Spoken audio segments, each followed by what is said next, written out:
What up, everybody? Jesse Morris here. Want to talk to y'all some more about narcissists and how to deal with the anger you're feeling with because of your narc, and how to cope with that, how to deal with that. Also, certain tactics that they use, to get you where you are. If you want, before we start this video, go ahead and subscribe to my channel for more content like this and other things I want to put on there. So anyway, today I was actually at my daughter's birthday party. And I had mentioned before in my previous videos I had left where I've been living before and kind of not been staying off the map and off the radar. And I went to take a picture of her in a video of her getting her cake at her birthday party. And I looked at it, and a couple things in that picture would have given away where I was at. Even something simple as just like there was soda cans in the video. It was a store brand soda bought, but only this store brand soda. If you looked it up in the picture, you would probably, if you looked at it, I had to look at it from my narcissist point of view because they're so diabolical and they're looking at everything, every little detail. So I in turn decided to put myself in that mind state when I looked at that picture before I posted or put it anywhere, and I realized that if you looked at this soda can, that it would have completely given away where I was had my narc seen this and then looked it up, and they could find out where it was made, what state it came from, or where it's only sold at, and they would know where I was. This troubled me a lot because it just made me think about how much I had to change my life because of the abuse that I had to go through, and the person I had to deal with, the evil, sick, twisted, human being that she is. So I was just, it gave me a moment of pause. It really did. I had to stop and I had to think about it and say, well, I really have to live my life differently now. Almost like some witness protection program type crap, you know what I'm saying? Which is just nonsense. But honestly, for your own protection, you got to take certain precautions. So I thought about it for a minute, and I was really troubled by it for a few moments there. It just really angered me. And I got to thinking about the anger I have towards my narc for everything that she's done to me. Being abusive towards me and my children, verbally to them, verbally and physically to me, and also all the gaslighting that she did. Now, gaslighting, that's a huge thing that narcissists use, to try and control you. And what gaslighting basically is that they try and make you believe that your reality is not your reality. You could see them do something, or you say something, or you catch them in doing something, and they say, I didn't do that. I didn't say that. What are you talking about? Get all defensive and act like it's the truth, or try and create a problem for you that's not there. They'll say, oh, you did this, and you're like, I did what? I didn't do anything at all. I saw actually some messages from my ex narc. I stumbled upon them on my phone, on my old stuff recently. I looked at them and I was like, she was gaslighting me left and right. She would steal money from me and then claim to me that she didn't do that. But not only that, I somehow owed her for things that she had done, in the past. Me to try and manipulate and get out of, just to get away from that. Or even certain things like when I was on Facebook before and screenshot me pictures saying that I was having secret conversations with other women or other people, and I was hiding it on the whatever the secret conversations app that Facebook has. Now, I didn't even know they had that until she said something, but she blindsided me one day at work and saying, I can't effing believe you, and this, that, and the third, and you lying to me, I'll never effing trust you again. You did this, that, and the third. And I'm like, I've told her before, I'm like, I feel like I'm taking crazy pills dealing with you. I mean, come on. You've ever been dealing with your narc and they just come out with some outlandish stuff that makes no sort of type of sense, and you feel like you're taking crazy pills to actually have a conversation with them, or you're living in crazy land? One of my texts actually said, you have no idea the level amount of crazy I have to deal with you. It's ridiculous. So we get a little frustrated at that, as we should, because these people are sick, and basically, in a sense, they've robbed us of years of our life. Because had we known about all their tactics and how they were, we would have just bounced a long time ago. But a lot of them, like mine, was a covert narc, because we were good for about, I want to say, year and a half, almost 2 years before her colors came out and started showing who she was. And a lot of them do that. And first, they especially with women, they'll rush into intimacy, they'll rush into loving you, doing everything right, find everything that you love and say, I am that. And paint this false picture that that's who they are. And men, I'm sure men narcs do the same exact thing. They love bomb you in the beginning, you flowers, roses, I'm going to be the guy of your dreams, do everything you want. You know what I mean? I'm absolutely sure that that happens. They all have the same patterns. You know what I mean? And make things go good for a while. Then you start seeing what's going on and you start calling them out on it and they start acting even more crazy. Or you just start feeling like you're crazy. Now, lucky for me, I have a pretty strong self sense of who I am and where I'm going. So when she was acting a fool, I completely knew it was her. It was like, nah, that's not me. Because I trust myself. I don't, a lot of people second guess themselves with these narcs. These narcs will say, oh, well, no, you said this before. Or no, I didn't say that. And they start thinking, wow, maybe they didn't say that. Or maybe I did say that. Let me thinking about it. When you get to the point where you have to record your conversations or you have to prove to your partner that you're not being dishonest, you're probably dealing with a narc. Not 100%, but probably a good chance of that you are dealing with them. But they put us through the ringer with so much stuff. Even she gaslighted me one time. She was being really rude. Snatched my phone from my hand. Now, I'm a gentleman, okay, but I'm a big dude, and honestly, like, another male would know not to do that to me because, you know what I mean, you probably would get yourself hurt, okay, in a hurry, okay, but, they have no ceiling, like I've said before, but also with females are different because they don't have, the threat of violence isn't always there with them, but she snatched my phone from my hand, and I was like, what the heck, and blah, blah, and then she was having it looking at it because she was saying I was messing with other people, I was talking to people, which was just bogus, so I snatched it back. A moment later. And then she claimed I hit her on the chest and I scratched her and was trying to say, you did this and look what you did to me and you did this. They'll harm themselves and then say that you did it. You know what I mean? She was trying to do one of those things to me, which was just really just disgusting on all levels. I don't even know how people like that live with themselves. But these narcs, they do stuff like that. So I want to tell people just to be strong, be courageous, and if you know you're not doing something, you didn't say something, you didn't text something, stand firm in that, okay, and understand that it's not you, it is them. It is them 100%. Okay, they're trying to mess your world up, mess your brain up, mind screw you, as I like to say, but you need to have a firm sense of self-worth and self-assurance, okay, because if not, these people will tear you to pieces, okay, they'll mentally destroy you, they will mentally break you down. Okay, and then they will try to get you back if you do go no contact and leave them. They'll try to get you back they'll start the love bombing phase again, like just like in the beginning. I love you, I care about you, there's nobody else but you, and nobody loves me like you. I can't love anybody else but you. I can't live without you. I'll do anything, this, that, and the third. That is all an evil narc tactic, you know what I mean, called love bombing, to just get you right, to come right back, which is a thing called hoovering, to suck you right back in. Right back into their abusive cycle. You know what I mean? And that's what they'll do, and they'll keep doing it. So you have to stand strong and stand against that. And, I think it's important to find peace within yourself when you're dealing with the anger. I'm a man of faith. I find a lot of peace through that, believe me. And I didn't have any emotional distress with leaving her because my sense of, when I know someone's not a good person, you know what I mean, is not good for me and they're toxic and they're abusive or whatever it is. They're just not someone I care to be around. I can leave that situation and be okay with it. But the memory's still there. And I think for a lot of us, that's the tough part. You know what I mean? Because we wish we never met this person. We wish we never went through this. We wish we never dealt with that or felt the abuse that we did or had them say harsh, degrading things to you. Okay, narcs like to feel powerful. They like to try and chop you off at your knees, saying something verbally and emotionally abusive to you to make you feel low, and that's what they get their power from. We take their power from them when we don't feed into that and we don't give into anything that they want. When you go no contact, you're starving them of basically, their narcissistic supply, their life source. Okay, when you stay away from them, you're robbing them of that. But when we give them an emotional rise out of us, that's what gives them power. That's what gives them strength. That's what gives them fuel to keep going on. And they feel powerful. I can take down this person, or I harmed them. Look what I did. I destroyed them. Look at me. Okay, it's all about putting themselves up on a pedestal, okay? Which is a pedestal with no legs when you think about it, because these people are cowards. They're cowards, they're weak, and they're nothing. And they're nothing without us. And I think a lot of people need to realize that. And don't think to yourself, oh my gosh, I'm nothing without this person. No, it's the other way around. They are nothing without you. They want to make you think you're nothing without them so that you don't learn on your own, you don't grow on your own, you don't get away from their abuse so they can keep abusing you. Okay, it's all mind trickery. It's all abuse. Okay, so people like this, you've got to stay away from.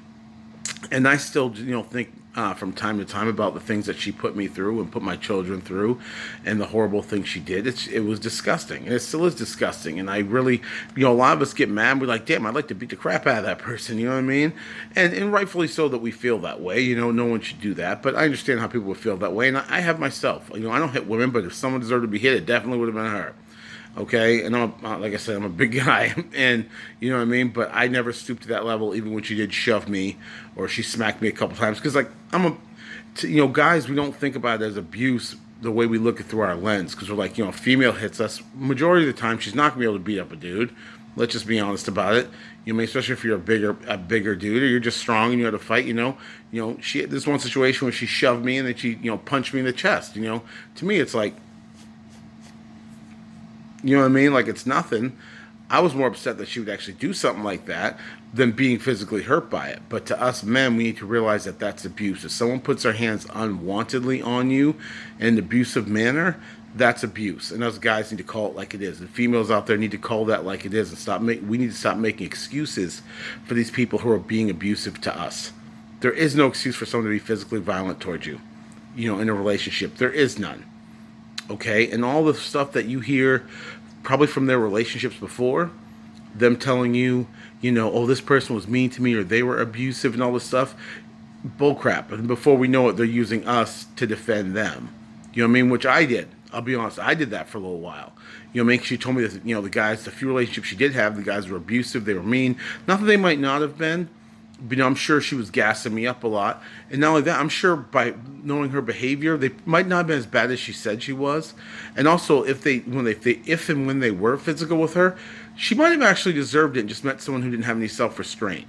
Okay, because if I didn't have any self-restraint, that girl would have been in a lot of pain, in a world of hurt. Okay, but my parents raised me correct that you don't beat up a female unless you're in fear of, you don't hit a female unless you fear them for your life or your safety is seriously in danger. You know what I mean? You don't hit a woman. You know what I mean? Guys know that. But there's some other guys like, hey, dude, you hit me. You want to be like a man? You want equal rights? I'm going to hit you right back. You know what I mean? So it's not okay, but that's the way, that's the way it is sometimes. But they make us seem like, they make the other people seem like they were so horrible. Really, it was them. It was all their projection. You know what I mean? They try and turn us into one of their flying monkeys, which is the people that they try and tell this crap to go out and tell other people that this is how the other person was. And my, person I'm with, they're a nice person. They were crapped on by this person over here, and I can't believe that. The same thing that when you leave them, that they have them flying monkeys, those same people that will defend them not knowing what happened in the situation, that's what goes on. Okay, I lived through a whole smear campaign with her making up tons of lies about me. And I'm a stand-up dude. Anybody who knows me already knows that. And I had to stand firm and know that people who knew me know I'm a good guy. I'm a man of truth, a man of loyalty. You know what I'm saying? And I take care of my family, and I love my family, my friends, and even pray for my enemies, which is hard sometimes. You know what I mean? So I had to stand firm in my character. Okay, so I want to encourage you guys to stand firm in your character and who you are if you're going through this. Be strong in that. Be secure in who you are, and know that it's not you, it's them. Okay, it is them. It's not you. Remember that. Okay, if there are flags of someone being abusive to you, mentally, emotionally, physically, you know what I mean, or even spiritually abusive to you, and people are saying, hey, something's not right with this person, and they're just acting a certain way, you know what I mean? Like I said, they all have the same pattern. They'll play nice for a while, and then their true colors will come out, and then they'll blame it all on you, and then they'll project it all on you. I was watching some video on Inside Edition, I think I saw on YouTube, and this guy broke up with her because she was a control freak. Because at first, like, one of the red flags that they get mad at little things in a really big way, something that's not worth like blowing up about and just freaking out about. You know what I mean? And they'll take it to a whole different length. But that's all to control you, and you feel like you're walking on eggshells around these people. You should never have to feel like you're walking on eggshells with with your partner. You know what I mean? If you're in a relationship where you're scared to share your feelings and your emotions and your likes and dislikes with, you know what I mean? If your relationship basically can be destroyed because of you just sharing your feelings, you're in the wrong relationship. Okay? You better believe that one.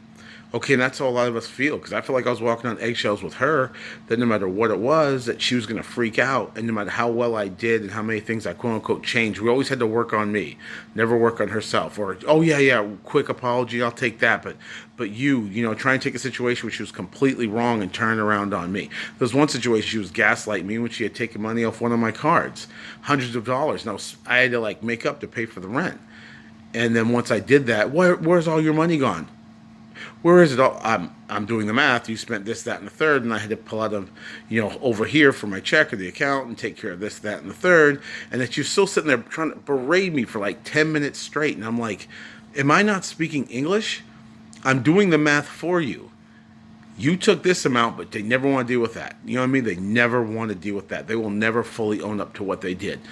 I think that's the case in most of them. I think some people can change, sure. You know what I mean? But majority, I don't think in that situation probably don't. They probably aren't afraid to face themselves because, like I said, they're cowards. They're cowards. They're soft, and they're weak. Okay, so don't let your narc make you think that they are stronger than you. Okay, because they're not. Trust me. Just understand their game and know how to play it, and you will own their butt. You will own them completely and withstand the storm that they throw at you. Okay, with the threats. Oh, let me back to the story I was telling you. It was a guy I saw on TV. He was, engaged to a woman. She was so happy.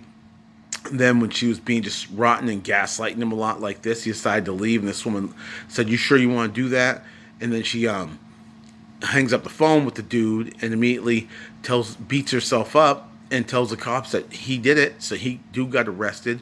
She starts sending emails of him and personal pictures of him to his work, attacking people that he was friends with, you know what I mean, attacking people that he even knew that even worked with him. And this went on for a while. This man got arrested like 3 or 4 times, stuff he didn't even do. Okay, but I was telling the story. I was watching the story and I already knew she was going to do, because my narc did the same thing. For the most part, it was probably 90% the same thing. They, you know what I mean. I already know. We've seen once. Basically, you've almost seen them all. You know what I mean. You'll get similarities to all of them. And finally, the woman actually got caught and served 9 years in jail. But sentenced for 9 years in jail, then like another, 18 years of probation and stuff like that. And I thought was interesting in my case is that everything my narc tried to do on me backfired. Okay, I left her and I put a restraining order on her. She fought the restraining order and tried to make it seem like I was the abusive person. We had enough evidence. The judge sided with us ridiculously with everything. Okay, even her putting a GPS tracking device on my phone and hiding the app on my phone. Okay, and I had to find it myself. It was called Life 360. I didn't even know about the app. Okay, but then, you get those notifications. Hey, your app is running. I'm like, what's Life 360? And I was at work, and I looked up, and I was like, oh, that's a tracking app? And I found that she had shared my location with her. No matter where I go, she could track me. And I was like, wow, really? You know what I mean? Like, it was a hidden app, though. And I found it. But so my location was turned on, but I looked on her location on her phone through the app. It was turned off. So she could always track me wherever. And she even went on my Google account and did my share location. I had to change everything. So make sure when you walk away from these people, you change everything, change your passwords and all this stuff, because they went through. Even on my Facebook, she had changed that to her phone number, changed it to a different email. She changed all the information on there. So I went in and I changed all that crap and changed it to a password that she wouldn't find out in a million years.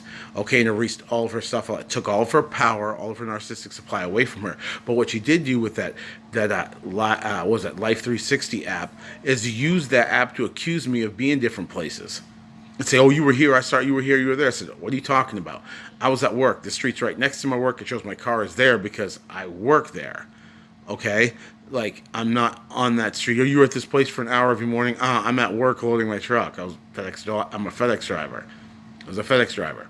You know what I mean? Like, what are you doing? But she used that to say, this is the only way I can trust you, when I called her out on it, and then used it to gaslight me some more and try and convince me I was doing other stuff. You do this every day, you go here. It's all nonsense.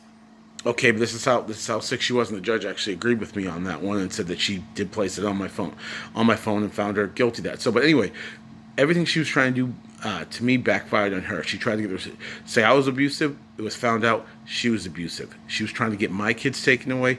Her kids got taken away. She lied on me and tried to get me taken to jail. With my kids, if you go refer back to my first video and tell you the story about how I got pulled over by the cops, they were saying I was dealing drugs and giving my description and my kid's description and my vehicle and said I was doing drugs, tried to get me thrown in jail. Well, guess what? Now she's in jail. Okay? So I just kind of found that ironic. Everything she tried to do to me went right back on her. Said I would be miserable. I'm not miserable. Very, very good. Very much at peace with everything. You know what I mean? My kids are doing much better. My life is happy. My life is full now. I got my family. I got God, and I'm not away. I'm out of that toxic situation. You know what I mean? And everything she tried to do just backfired. And I thought that was such poetic justice that every little thing she did came right back on her. She's the lonely one. She's the one who's fallen in a million pieces. She's the one who's desperate. Okay? She's the one who's trying to get me back, like she said. Okay? She, like I said, my video 6 months narc free, that she was trying to get me to call her back, sending me emails, even breaking the order, trying to get me to call her back. Okay? Love bombing. Trying to love bomb me to get me back into the cycle of her abuse. Okay, so that's just definitely not something that we want to get back into. That's not something we want to deal with, and that's something I definitely would deal. I would never deal with again. It's very good to be free of that. So understand these anger feelings that you guys have. They're justified. Okay, you definitely should. They're. You're valid. Your feelings are valid to feel that way. Just don't do anything and act irrationally. Stay stable. Stay the course. Keep moving forward, and keep living your life. What a revenge on a narc when they have nothing to do with your life and they have no control over it. It damages them more than you know. It really does. So I hope this video helps you guys to deal with your anger and know the warning signs and the triggers. Look up gaslighting, hoovering, flying monkeys. All those terms, they mean something. Believe me, you start putting that together, you'll understand what they were doing. And go back and look at old texts if you can bear to do that, and you can actually pick out stuff. Or if you see it in someone else's life, hey, tell your friend, tell your family member, hey, this person's abusive, and you're seeing the signs. Being legitimate, not someone who's just having an argument. People do that, but there's a big difference between how a narc argues and how they treat you and how they respond to things, and how someone else does who just doesn't see eye to eye with you and just differs in opinion. Is a whole different thing. So I hope this helps some people. I want to remind you to stay strong, get out of these abusive, toxic relationships. Hit the like button on this video. Write something down in the comments. Tell me your story. I like to hear what it was. Other people are dealing with stuff, and I just want to help people. And if this helps people, I'm gonna keep running my mouth, and I'm gonna keep sharing my story and my experiences to help you guys get through what you need to get through. We all need help. We all need help when we deal with this stuff to get through and to heal. So stay strong, move forward. You're doing good. Life's going to be fine. Your life ain't falling to pieces because you left them. You're going to be all right. You're going to be all right. All right, y'all take care. My name is Jesse Morris. God bless y'all. Take care.